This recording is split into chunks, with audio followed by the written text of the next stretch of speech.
My final project is on religious literacy in the Rio Grande Valley.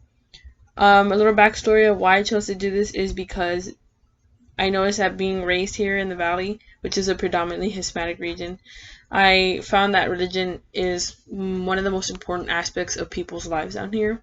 So a lot of people claim the Catholic religion, and I know a bunch of little churches that dedicate themselves to the Catholic religion. So some of the places I went to observe and gather data was the San Juan Basilica, which is the first picture in the slide. It's the outside. It's pretty big. They get about 20,000 visitors every weekend, I believe, and that's the inside. It's really beautiful inside, and it's very big. The third picture is my local church. It's fairly small, but it's dedicated to the Catholic religion as well. So what is religious literacy? Well, religious literacy is the ability to discern and analyze the fundamental intersections of religion and social, political, cultural life through multiple lenses. And the way that I interpreted this definition was that religious or non-religious ideologies shape the way people interact with the world and think about situations in the world. So, for example, social purposes, the controversy of abortion. Religion says that, you can't be for abortion because it's a sin and blah, blah, blah, right? And non-religious people are just like, okay, well, like, that's your religion, that's not mine, so I believe in abortion.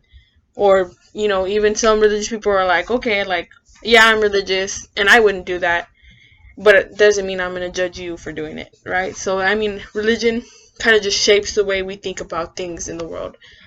And that's just one example that I gave about how religion kind of impacts the way of thinking. So the data that I gathered when I went to the San Juan Basilica and my local church was a survey. I did a survey with 10 people, of course, following the code of ethics when you're doing surveys. I told them it would be anonymous and it would be about religion. And if they were comfortable with it, if not, I would terminate the survey and they can stop me whenever time they want if they didn't feel comfortable with any of the questions.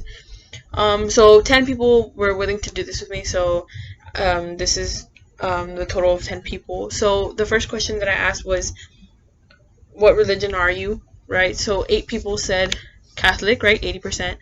10%, which is one person, said Christian, and 10% said, which is one person, right, said non-religious.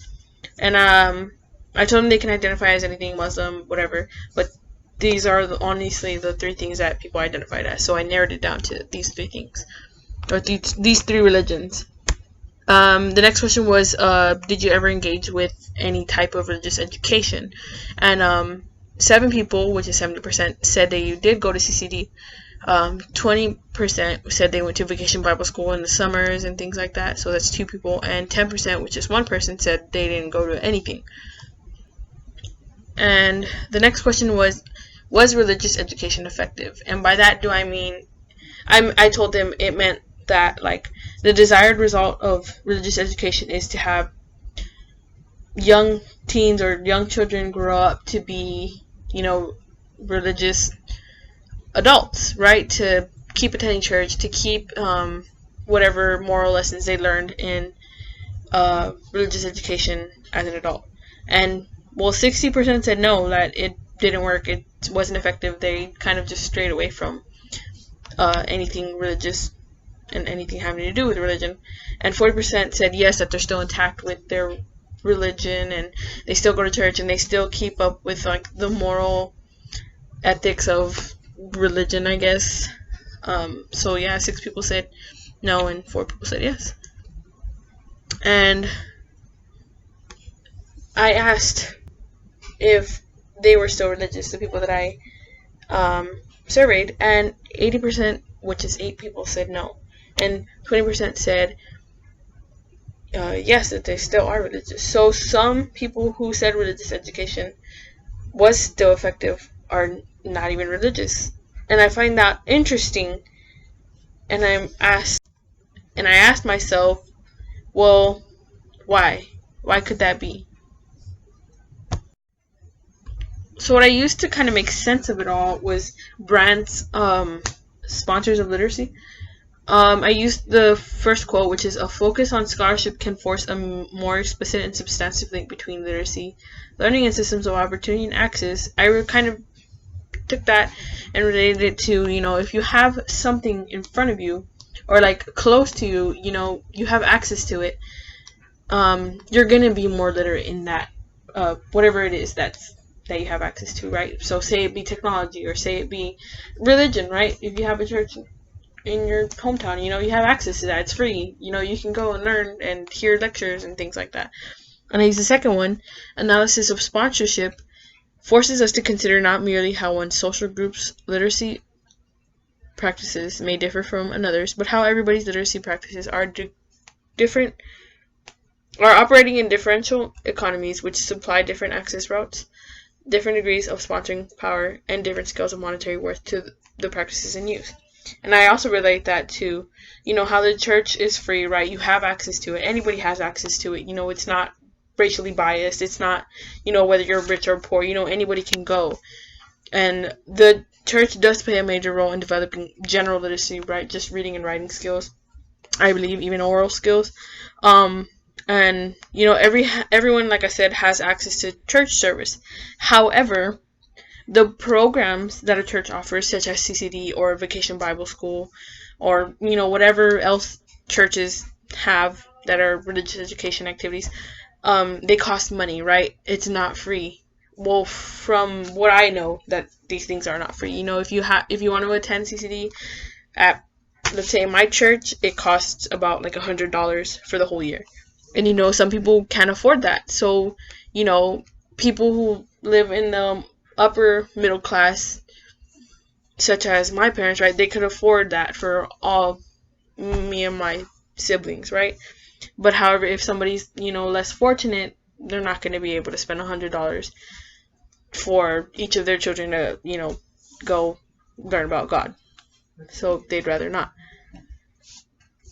And that's kind of what I related to.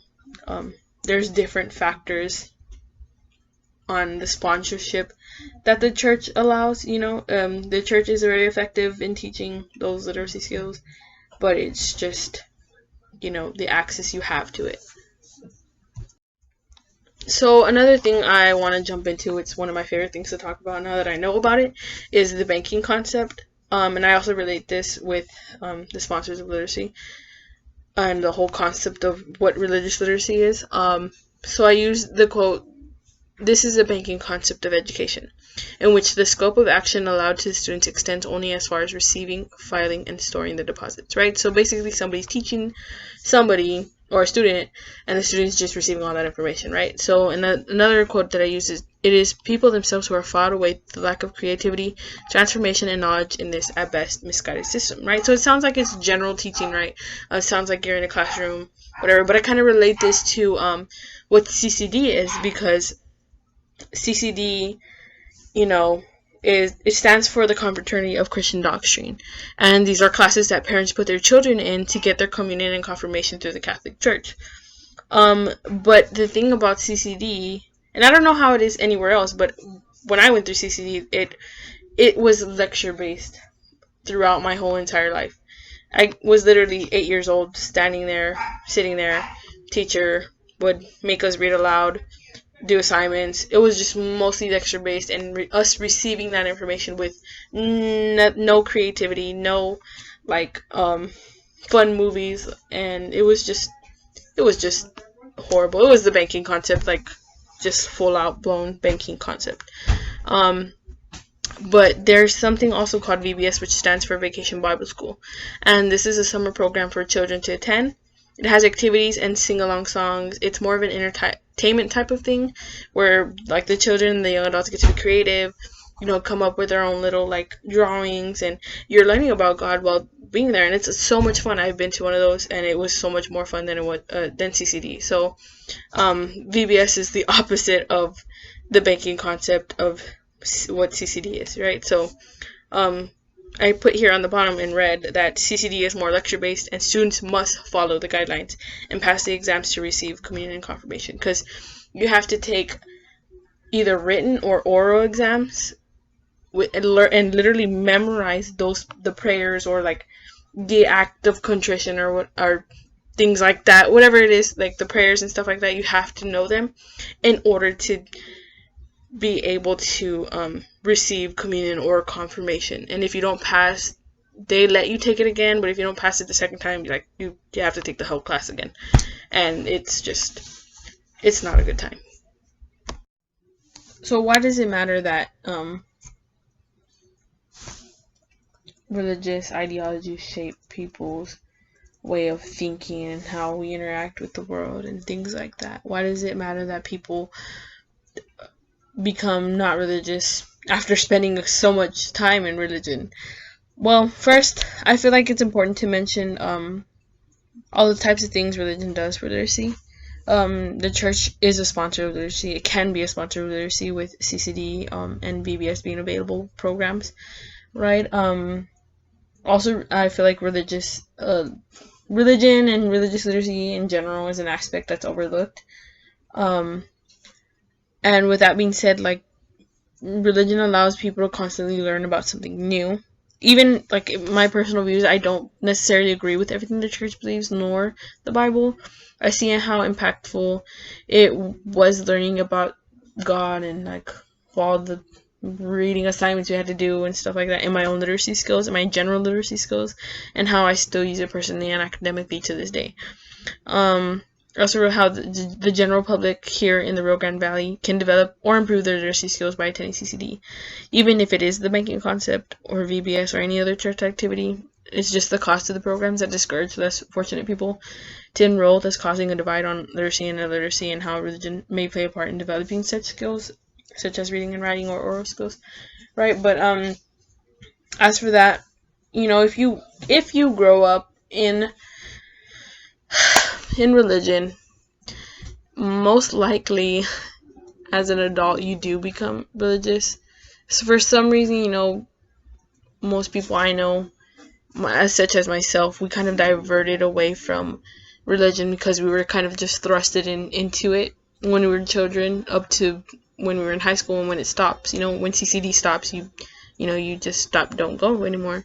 And like our parents, my parents, my friends' parents, like all of them just like let us do our own thing, like let us become our own person, and we were very fortunate for that. But I know some people who still go to church and still keep up with that stuff, which is cool. Like, that's awesome. But I see how religion has shaped their whole entire life. Their whole entire life revolves around religion, and making sure that they're always praying, and just being a part of the church and things like that. Whereas me and some other people, like, we see how religious ideologies, or our non-religious ideologies, have shaped us into the people we are now.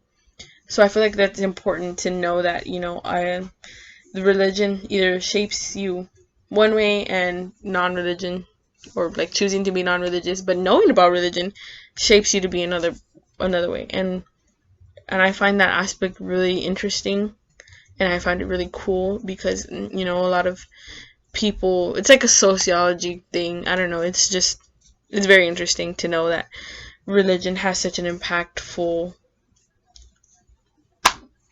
kind of thinking for people.